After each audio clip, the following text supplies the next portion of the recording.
Previously on Islamic Finance Future Focus, we investigated the potential impact Brexit could have on the niche but growing Islamic finance arena in the UK.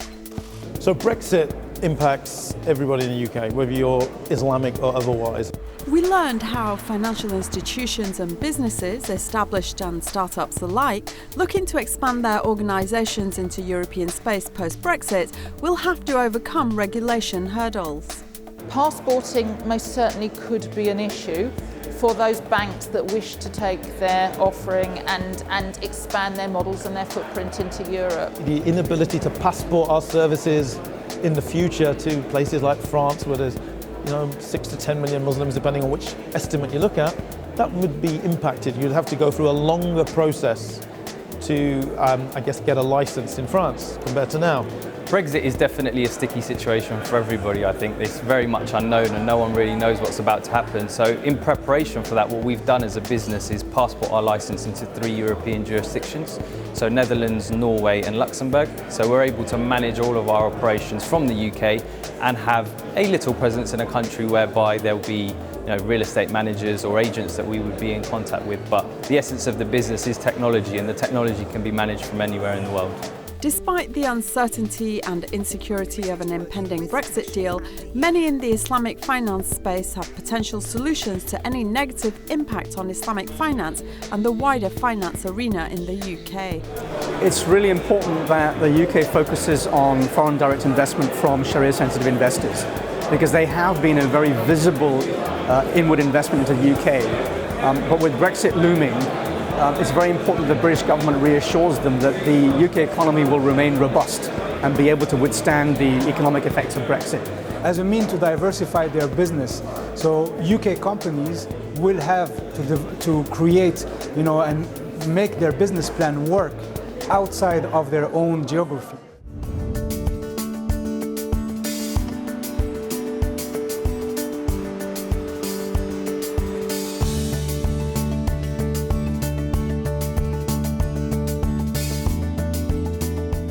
The very prestigious Mansion House in the City of London played host to the IFN London Islamic Finance Week 2018. Participants from all over the globe descended on the venue to discuss the growing Islamic finance industry.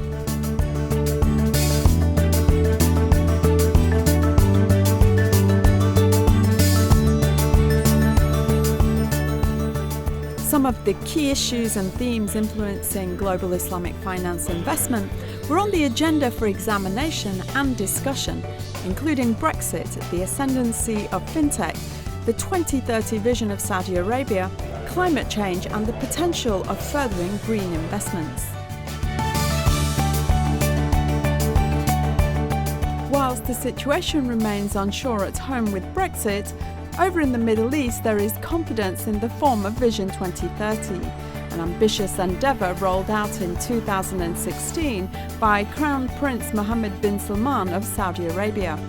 The objective of the project is to make radical social and economic reforms, which will no doubt bring significant change to Saudi Arabia and potentially influence the region and the Islamic financial landscape. Saudi Arabia, in a big way, is sort of catching up.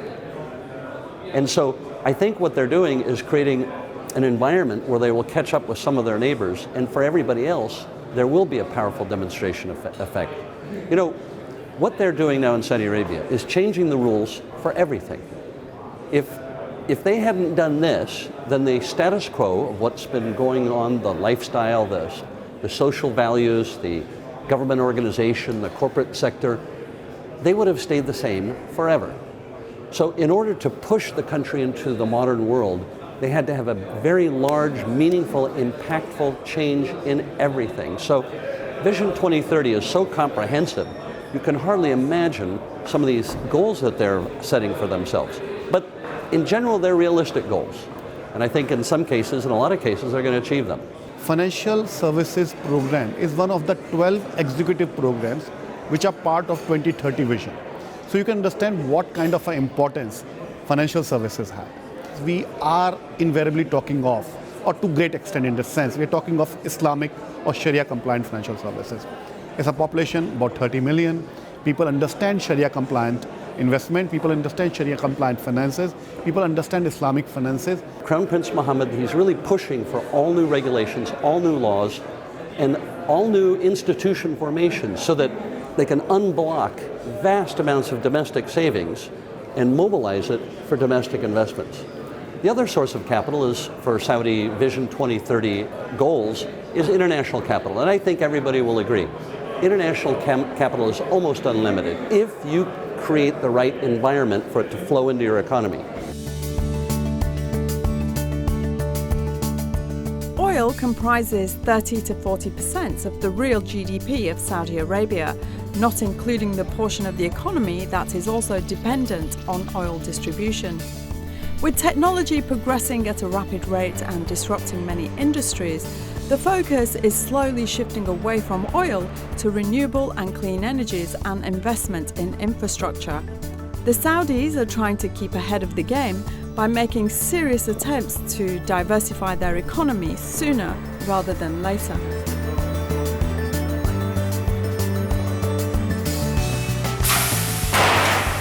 Saudi has a huge infrastructure need in energy. They're heavily investing in renewables. Yes, they've got lots of oil, but it's better for them to sell the oil rather than to use it. So solar power, wind power, all these things actually work very well. So Saudi's investing heavily in renewables, port infrastructure, airport infrastructure, and these are good fits for Islamic finance. I always think about the development of the solar industry in Saudi Arabia as part of the national plan to wean themselves off of fossil fuels. And solar has no capacity to hold energy. There's not very good battery technology to hold solar energy at night because you're not producing solar energy when the sun goes down. And so I think Saudi Arabia is sort of waiting for the battery technologies to improve so that they can store daytime energy at night when energy consumption is the highest. So we're waiting in a way for some new technologies before you see a huge broad adoption of solar, but it will come. Saudi government, Saudi economy has taken steps to be part as an important player in the green economy. The initiative which they are doing it on the solar power, on electric vehicles are clear indicators, are clear signs. In my understanding, they are very keen on it, they're looking for right opportunities, and they would not leave any stone unturned to become a relevant player when it comes to contributing towards this global initiative.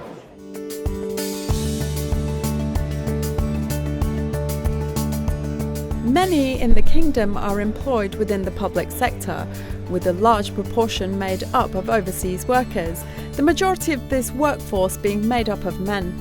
Women have traditionally not played a key role in the labour market. However, the 2030 vision plans to increase the number of women working. The female percentage of total labour workforce in Saudi Arabia was reported at 16.18% in 2017, according to the World Bank collection of development indicators.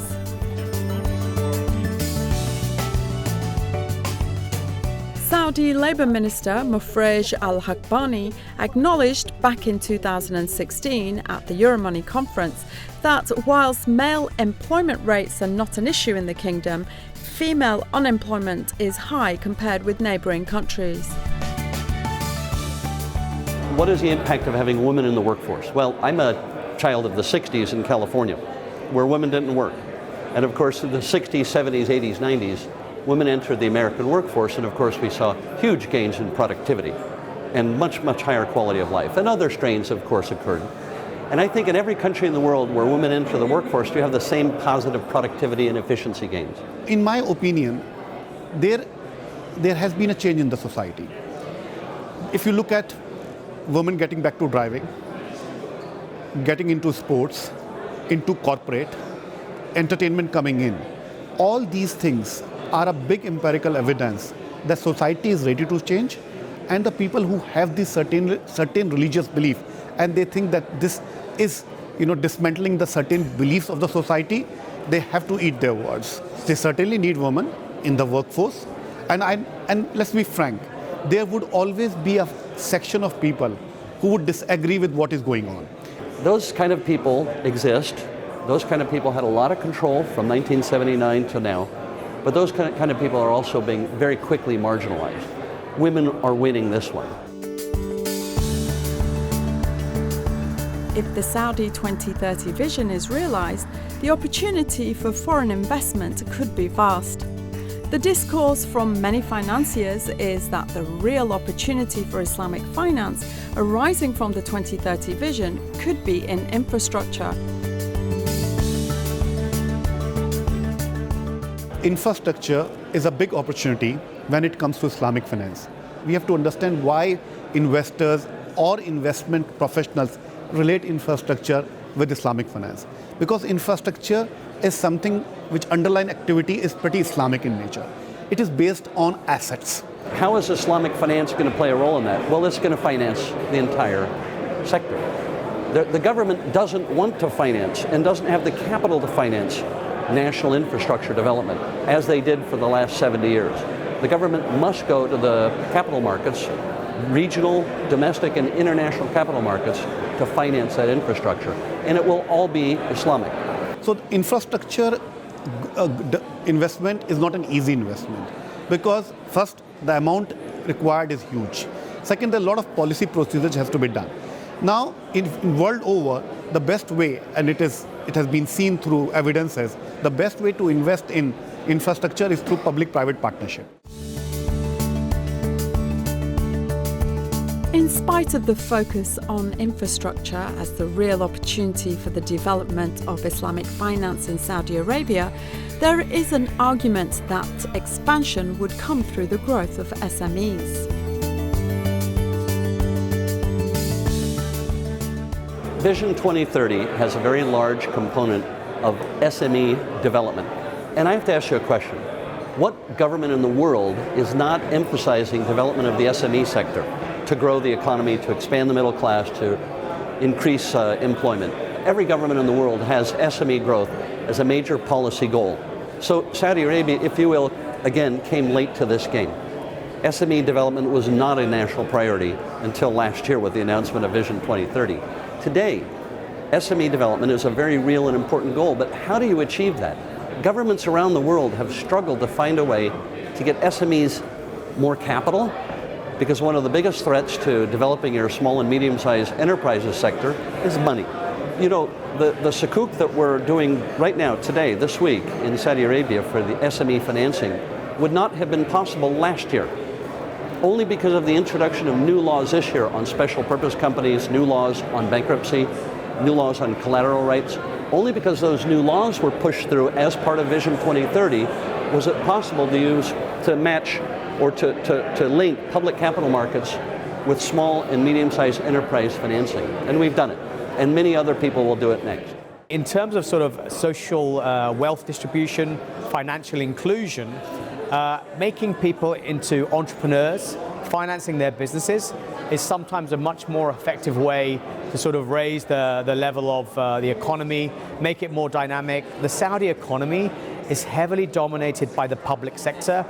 Public sector isn't the most nimble or speedy of institutions, so it's better to let the private sector to run things, but that's a complete cultural mindset change. And that also needs education from the grassroots level, a more dynamic economic environment, a strong legal system that protects property rights, ownership rights, business rights, transparency, accounting, governance. These are not things that the Middle East is actually famous for. So there's a real cultural and logistical step that needs to be overcome. There's a big problem in Saudi with the younger population. They don't have enough jobs. The demographics are young people in numbers. There aren't enough public sector jobs.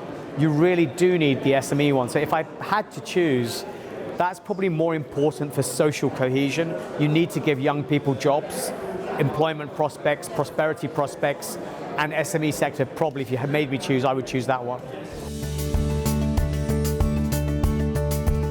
With the potential for increased foreign investment comes the question of whether these investors will embrace the Islamic finance underlying many of the opportunities arising from the implementation of Saudi's new vision. You know, it's a good question. How much of the international investor community will accept or not accept Sharia as a form of finance? And I have to answer that by saying all of them. You know, we've seen Sukuk issued by the UK government. Over 50% was bought by UK investment institutions that have nothing to do with Islam. When a hedge fund or a pension fund or an insurance company buys a bond, they don't really care if there's a religious denomination attached to it. If it behaves just like the way they want it to when they buy it for their portfolio, they'll buy it. In the summer of 2018, the Kingdom's National Centre for Privatisation and Public-Private Partnerships published a draft law on private-public sector partnerships ahead of preparations to launch infrastructure projects worth billions of dollars. This suggested that rules on foreign real estate ownership may be relaxed, a certain consideration to woo foreign investors to Saudi shores. If the Kingdom moves towards infrastructure, then sound public-private partnership legislation would need to be established for this route to work. You know, PPP in Saudi Arabia has been sort of a controversial issue. The first time I heard a presentation at a conference on PPP was 1998. And here we are 20 years later, and there's still no viable installed legal system and regulatory environment for PPP. The complexity of doing secured transactions, public-private partnerships, you're really talking at the upper end of legal complexity. And in the GCC, the legal environment isn't necessarily that strong, mature. It's easy to do it in the UK or Germany, where everybody understands their rights under the law. The courts in mature jurisdictions work relatively speedily, and that's why I'm happy to fund you, because I know my asset or investment is protected. But if you tell me I'm going to be stuck in the court for 4 or 5 years, waiting for my money to come back, I'm probably not going to take that risk. So a very efficient and transparent and well-governed legal structure with a good court system is absolutely crucial to these more complex forms of financing. It's still a relatively untested regime. If they want to secure international financing and more international investors, they have to have legal protections that are consistent with the global credit markets. And then that way, when I'm investing in Brazil, China, Saudi, I'm not disadvantaged if I'm looking at Saudi. And so that level playing field in terms of international law, legal enforcement is very important to securing international investor confidence into Saudi. Whilst the idea is grand and impressive, there are challenges ahead for Crown Prince Mohammed bin Salman and the implementation of his Vision 2030 in a short 12 years. Countries like United Arab Emirates, Malaysia, Indonesia and Qatar present an excellent platform for Islamic finance. Despite the opportunities being available in Saudi Arabia, if it is to become a serious contender in this space or become a challenger for these countries, there's still much work to be done. Well, what's interesting about Saudi in terms of Islamic finance, it's not really hitting its weight. So Saudi, the banking sector is about $300 billion. Sharia compliant assets is around 3/4 of that. But if you look at the global pie chart of Sukuk issuance, I think for 2017, Malaysia's at around 40%, Saudi's at around 15%, and then Indonesia at around 10%. So Saudi, for a country that's the home to Mecca, Medina, that has a domestic population, it's a G20 economy, should really, I think, have a bigger role within Islamic finance. Saudi needs to develop a domestic Sukuk market where those instruments can trade, it can create an investment asset class, but it's still at a relatively early stage. The banks are still quite dominant.